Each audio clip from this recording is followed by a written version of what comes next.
Hi everyone, this is Grace and welcome back to my YouTube channel. Today we are going to learn how to decorate these Santas. And yes, I'm basically decorating the same cookie 4 times, but I promise I will teach you something new with each cookie. So first up is his hat. And for this entire set, for all of the flood consistencies, I'm doing a 1 consistency outline in flood. And for me, that's just out of ease. I didn't want to do 2 consistencies. The flood that I am using is what I would consider my thick flood. And that's going to get me maximum poof here. I'm using my scribe just to settle this out just a little bit. And here is the beard, again with a 1 consistency outline in flood. My single consistency, I judge that based on how it falls off the spoon into the bowl of icing. So I pick up a spoonful of icing, turn my spoon upside down, and it will just barely trickle off the spoon in a stream. My thin flood just floods right off the spoon, but this just barely comes off. And it typically requires a scribe to help it settle. So here in particular, my white is pretty thick. So I'm using a scribe to just help the seams come together and then jiggle, jiggle, jiggle. That's the magic sauce here. Little peaks at the end because my icing is so thick. So for this, make sure that your white is dry, almost completely dry, if not completely dry, because you will poke through the surface. And I'm just using a flood consistency here because I wanted very, very little texture. The thicker the consistency you use with that bear technique I just did, the more peaks you're going to get. So here again, 1 consistency outline and flood. I am flooding in sections, so I let that white dry so that I could get definition in between the white and the skin color here.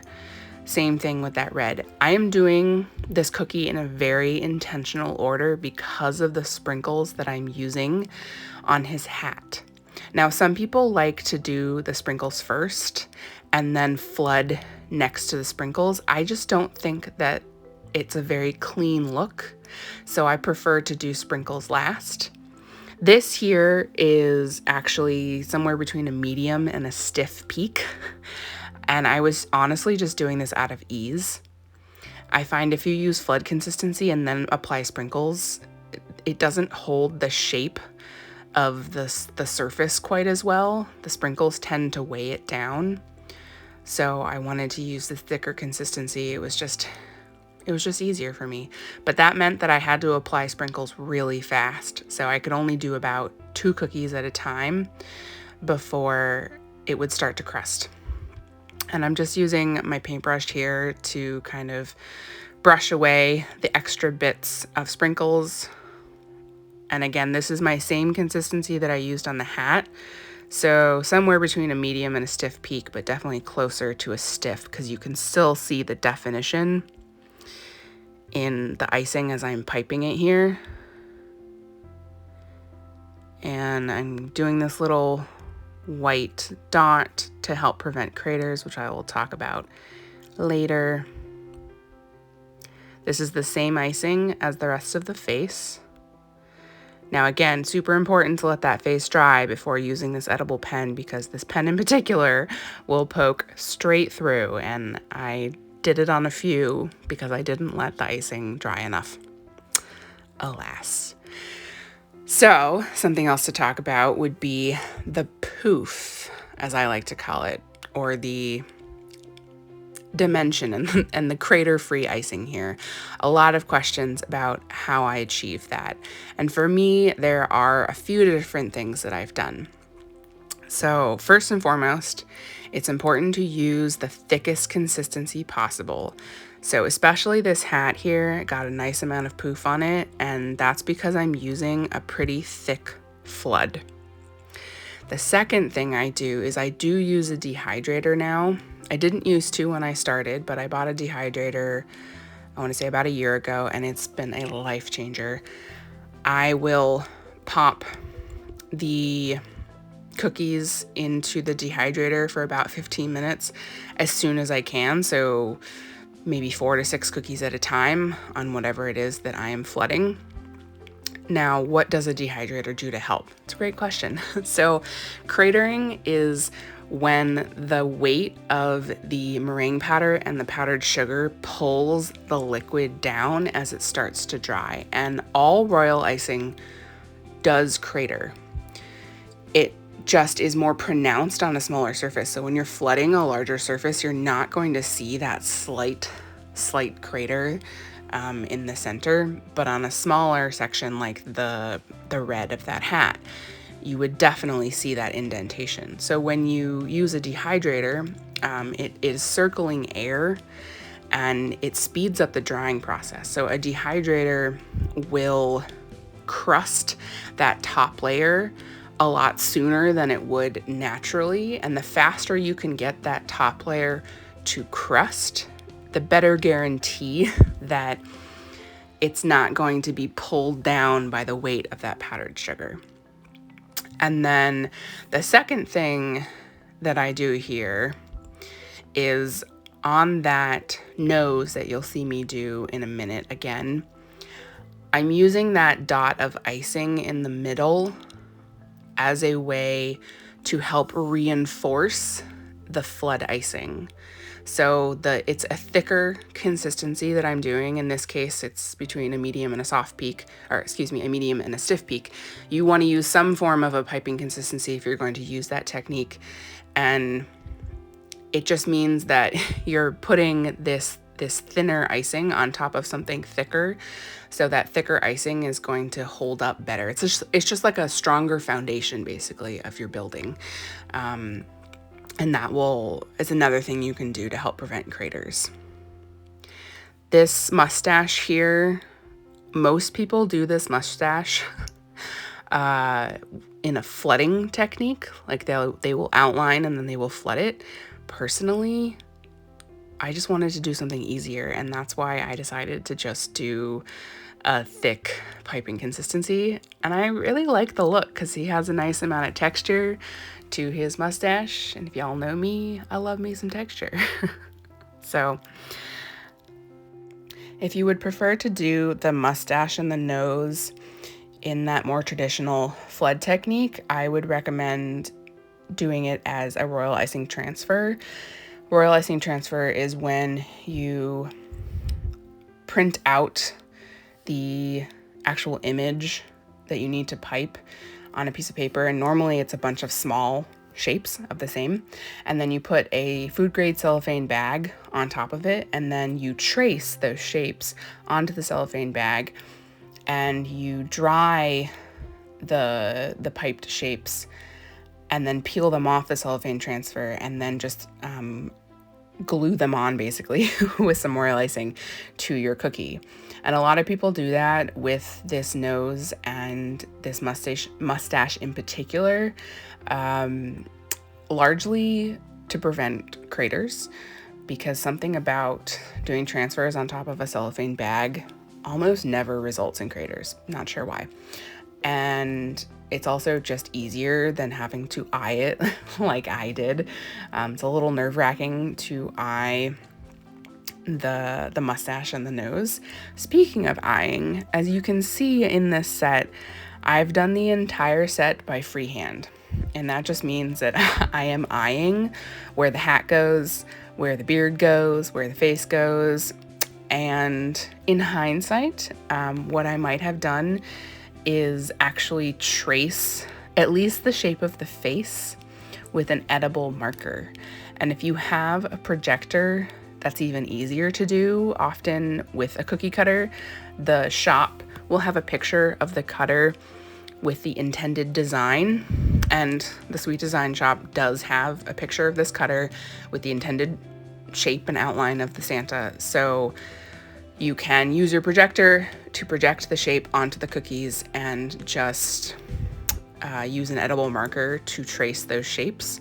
So then you don't have to be eyeing it every time. And yes, it does take time to trace the shape with the marker, but if freehanding it is really stressful for you, then it is absolutely worth the time to do the tracing.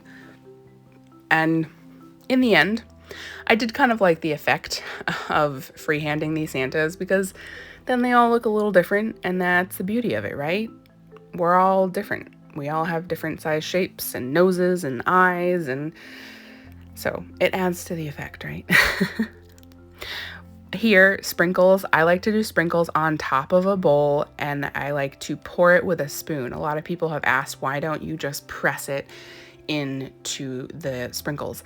And sometimes that is the effect that you're going for, but if you press it into the sprinkles, two things. Number one, it will flatten the surface that you have just iced. So you can see the little pom-pom on the hat here still actually has definition because I used really thick icing to pipe that. And I like that definition. If I had pressed it into the icing, then I would have lost that definition. And then the other thing is that if the rest of the icing on your cookie is not completely dry, you may run the risk of kind of pressing some sprinkles into the rest of the cookie, which is very much not ideal. So a note on edible markers here: if you're using my icing recipe, I use lemon juice to flavor my icing and as the liquid, and I have found that I'm not able to use all edible markers because some edible markers will turn green on me after a while, which is really not a good effect, especially if you're if you're drawing on, say, eyes like I just did.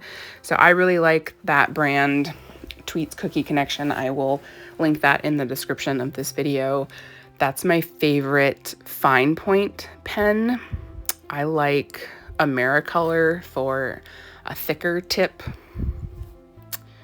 There are tons of edible markers out there, though, that you can check out. So something else to talk about would be skin color.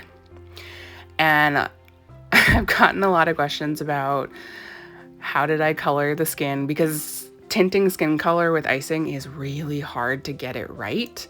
And I'm going to be honest, with most of my colors, I kind of wing it. But the three darker skin tones, for the most part, are a chocolate brown mixed with varying amounts of black. And then the lightest skin tone is ivory with just the tiniest amount of pink to warm it up.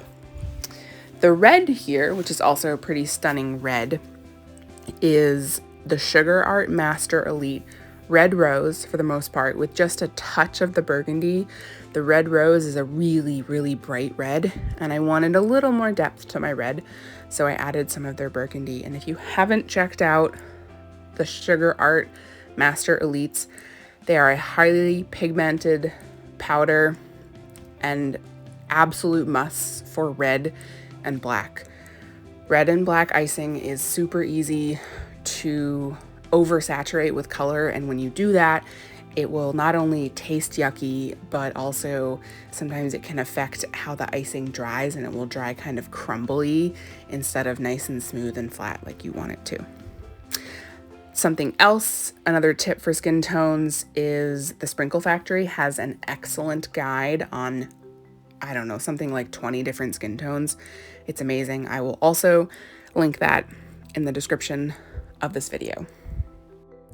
This cookie cutter here is a super classic Santa shape. It's probably, no, not probably, it is my favorite Santa cutter sweet design shop of the classic shapes. There are lots of different iterations out there, but I just like the balance of the hat and the face and the beard. It all works. There are many different ways that you can do this hat part here. You don't have to do sprinkles. You can just flood it. You can do some sort of piping design, whatever you're most comfortable with. Same thing with the beard here. You don't have to do the little bear technique that I did. You could just leave it flooded. Or if you've seen my Christmas minis set, the Santa there, I did kind of a textured beard instead. It's really up to you what you want to do.